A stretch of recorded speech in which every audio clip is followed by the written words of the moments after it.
Hola familia, gracias por sacar el ratito para estar con nosotros.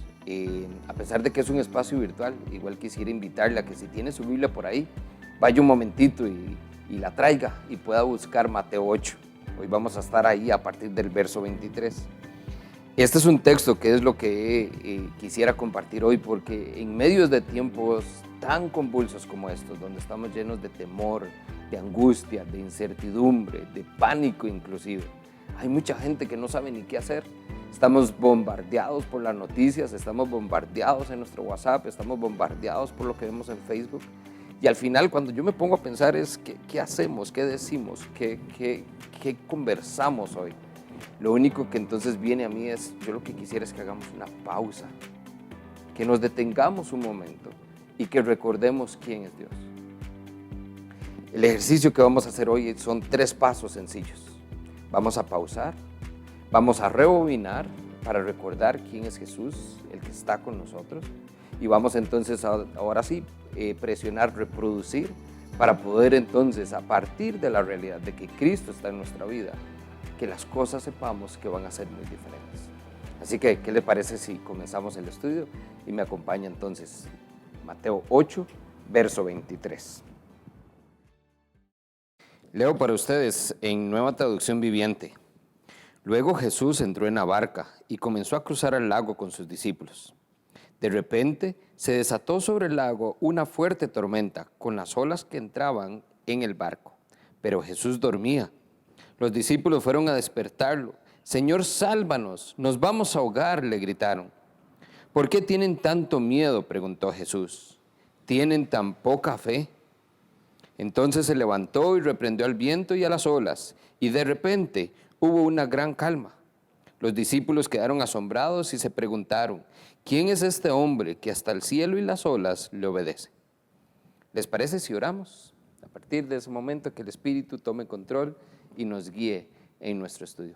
Señor, hoy damos gracias por la oportunidad de venir delante de ti, Señor, con nuestros corazones quebrantados y abatidos, Señor, en una condición de angustia y de incertidumbre, Señor, donde todo lo que está pasando en nuestro país y en el mundo entero, Señor, nos agobia y nos hace estar intranquilos, Señor, y llenos de temor como los discípulos. Señor, hoy oramos para que la paz que sobrepasa todo entendimiento venga a nuestros corazones y nos haga traer convicción de que tú prometiste estar con nosotros siempre. Permítenos que no se nos olvide quién es el que está con nosotros siempre. Y a partir de eso, Señor, que podamos entender que tú tienes el control absoluto de lo que está pasando. En el nombre tuyo, Señor, oramos. Amén. Mateo 8 cubre prácticamente 3 temas. Habla de sanidad, habla de sanación y habla de liberación de demonios. Jesús ha venido hablando aquí de la sanación de los enfermos, de liberar demonios, de enseñar sobre el discipulado y acerca del precio que tiene seguirle. Jesús ahora se prepara para mostrar su autoridad y poder sobre todo evento natural, lo cual obviamente es algo extraordinario. Aquí vamos a observar entonces 3 cosas prácticamente. Lo primero que vamos a observar en el texto dice que es que de repente se desató la tormenta. La tormenta no avisó, simplemente es algo que sucedió. El mar Galileas, si bien es cierto, es conocido por estas repentinas tormentas, es algo que tomó desprevenido a los discípulos y dice el texto que los tiene atemorizados. Ahora, lo importante notar acá es que los discípulos estaban en su mayoría en una condición de pescador, o sea, se dedicaban a esto, por lo cual estaban acostumbrados a este tipo de tormentas. No es algo que simplemente les tomó desprevenidos así nomás, sino que esta tormenta particular estaba realmente causando algo en sus corazones.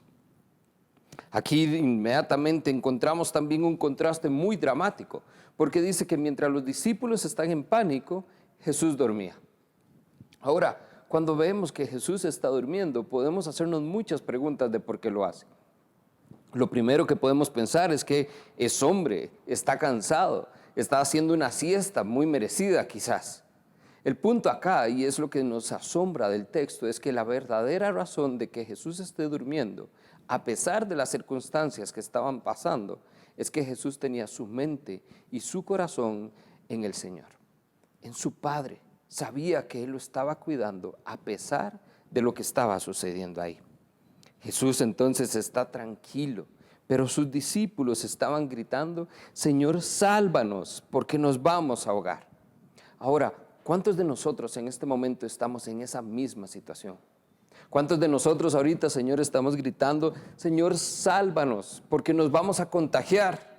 Y por favor, comente ahí si se está riendo del chiste. Es un poco cruel, pero lo que quiero que se dé cuenta es que es la situación de muchos.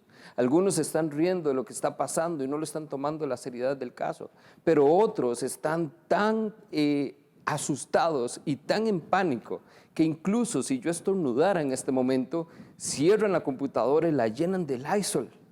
Porque lo que estamos viviendo nos tiene a nosotros en una situación y en una condición de temor, de pánico completo. Punto número 1, si usted está tomando nota. Cuando una tormenta se levanta de repente, usted lo que tiene que darse cuenta es que va a entrar en pánico, pero debe prepararse entonces para lo peor. Lo segundo que vamos a observar acá, y es algo que me asombra, porque primero vimos que de repente la tormenta llegó, pero lo segundo que observamos es que, como siempre, Jesús hizo algo extraordinario. Y note el contraste acá. Aquí es entonces donde vamos a hacer esta dinámica que les decía al inicio. Jesús inmediatamente nos dice el texto que hace una pregunta, y esa pregunta de Jesús nos obliga entonces a presionar el botón de pausa. Jesús les dice a sus discípulos: ¿por qué tienen miedo? Y lo mismo deberíamos preguntarnos nosotros. ¿Qué es lo que nos está atemorizando? Si bien es cierto, la respuesta puede parecer bastante obvia a primera vista, pero en realidad es una invitación para cuestionarnos en serio cuál es la verdadera razón de nuestra aflicción. Él mismo nos da la respuesta, curiosamente, porque inmediatamente de la pregunta Jesús dice: tienen tan poca fe. Hombres de poca fe, dice otra versión, ¿por qué tienen tanto miedo? Y esta no es la primera vez que Jesús lo dice. En Mateo 6:30, Jesús está hablándole a sus discípulos y enseñándoles acerca de las preocupaciones. Y Jesús les dice lo siguiente: si Dios cuida de manera tan maravillosa las flores silvestres que hoy están y mañana se echan al fuego, tengan ustedes seguro que Él también cuidará de ustedes. Y les dice: ¿por qué tienen entonces tan poca fe? En tan siquiera 2 capítulos vemos cómo Jesús está encontrando esa condición en sus discípulos. ¿Por qué tenemos miedo? ¿Por qué tenemos tan poca fe? Jesús entonces está reprendiendo su temor y su incredulidad. Estas dos siempre van de la mano. Cuando confiamos en Dios plenamente, dejamos un espacio muy pequeño para el temor. Pero claramente, entonces, si estamos hablando de temor, es porque el temor toma ese espacio y estamos dejando muy poco espacio para confiar en nuestro Dios. Punto número 2, entonces, si está tomando nota, el temor nunca debe ni puede hacernos dejar de confiar en Dios. Espere siempre algo mejor. Jesús mismo lo dijo: en este mundo van a tener aflicciones, pero tranquilos, porque yo he vencido al mundo. Nosotros aquí seguidamente entonces vemos que después de presionar el botón de pausa y hacernos esa pregunta tan importante, ¿qué es lo que nos está cuestionando nuestra fe? Tenemos que hacer entonces un ejercicio de presionar el botón de rebobinar. ¿Qué es rebobinar? Es vámonos atrás. Jesús le llama a estos hombres de poca fe, pero en realidad tienen muchas razones para ser hombres de mucha fe, de gran fe. Mateo 8 dice que entonces Jesús está limpiando un leproso, está sanando al siervo del centurión, le sana la suegra a Pedro. Jesús libera a muchos de enfermedades y de una posesión demoníaca. Este es el patrón que Jesús le ha venido mostrando a sus discípulos. Ellos acaban de ver a Jesús haciendo milagros significativos. Entonces la pregunta es: ¿qué más necesitan ver? Y yo les pregunto a ustedes: ¿qué más necesitas ver? ¿Saben cuál es el problema? Que nos olvidamos quién está con nosotros. Estamos tan enfocados en el problema que nos olvidamos que alrededor de nosotros, sí, el problema, hay alguien que está ahí, que siempre ha estado y que siempre va a estar con nosotros. Punto número 3. Nunca olvides quién está contigo, porque Jesús prometió que estaría con nosotros hasta el final de todos los tiempos. Mateo 28:20, más adelante, si seguimos en este mismo evangelio, cuando nos da la gran comisión, Jesús dice: y les aseguro que estaré con ustedes siempre hasta el fin del mundo. Entonces, ¿por qué olvidamos que no estamos solos, aún en medio de estos problemas? El tercer paso, después de hacer la pausa, después de rebobinar y darnos cuenta de todo lo que Jesús nos ha mostrado a nosotros para tener una fe firme, una fe fundamentada, una fe que está sobre la roca, nosotros lo que tenemos que hacer es darle reproducir. Presionar ese botón de reproducir, pero confiados y dando espacio a que Dios va a hacer algo en medio de esa tormenta. Jesús no solamente calmó el viento y el mar, sino también el temor que había en sus discípulos. Él los reprendió, es decir, los apartó, les ordenó y demostró ahí mismo el poder y la autoridad que Él tiene sobre todo en este mundo. A partir de ahí, entonces, lo tercero que nosotros podemos observar en el texto, después de haber hecho esta pausa, después de haber devuelto nosotros ese concepto de tener una fe fundamentada, porque Jesús nos ha mostrado con ejemplos y con hechos qué es lo que Él es capaz de hacer. Después entonces de tomar una decisión ahorita, de darle reproducir a esta nueva oportunidad que hay, de ver las cosas que están pasando con una nueva esperanza, con el anhelo de ver que Jesús haga algo extraordinario. Lo tercero que observamos acá en el texto dice: y de repente hubo una gran calma. Nota entonces el patrón. Lo primero que vemos es que de repente viene la tormenta. Como siempre, Jesús hace algo extraordinario. Y de repente, entonces viene la calma también. Los discípulos no salían de su asombro, dice el texto, y se preguntaban: ¿quién es este hombre que hasta los vientos y las olas le obedecen? Jesús les mostró su autoridad y poder sobre todo evento natural para asegurarles que Él y solo Él es el que tiene el control de absolutamente todo. Ahora, usted se pregunta en estos momentos de crisis: ¿qué podemos hacer? ¿Qué debemos hacer? Y sí, no menospreciamos esas indicaciones que nos dan el Ministerio de Salud para prevenir la propagación del virus.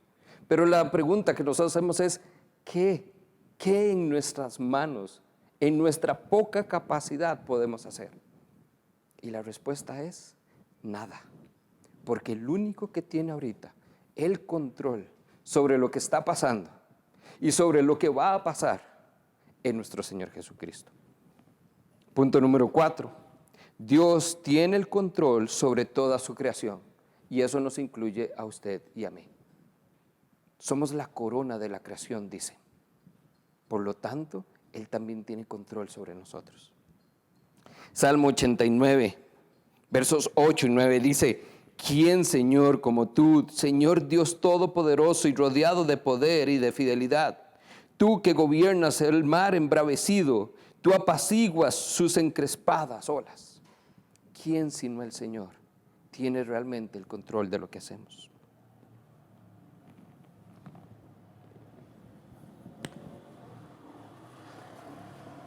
Después de hacer la pausa y preguntarnos por qué dudamos, por qué tenemos tan poca fe en momentos donde nuestra fe debería ser nuestro estandarte.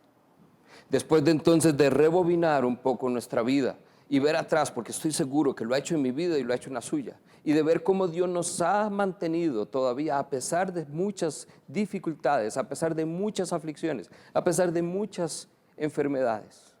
¿Por qué seguimos dudando de que Él puede hacer y obrar algo distinto?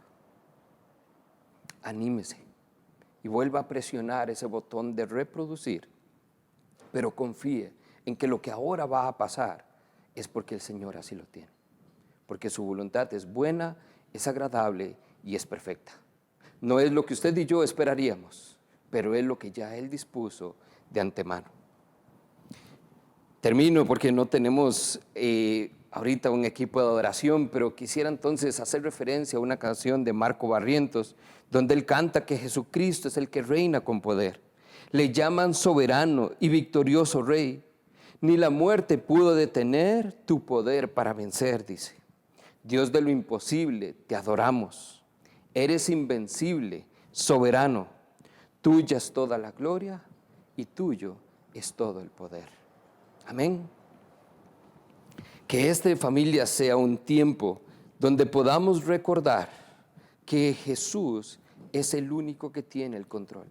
De que Jesús va a estar con nosotros porque Él así lo prometió. De que a pesar de que subamos a la barca y estemos en tiempos difíciles y de repente venga la tormenta, nunca debes olvidar quién está contigo. Que Dios les bendiga.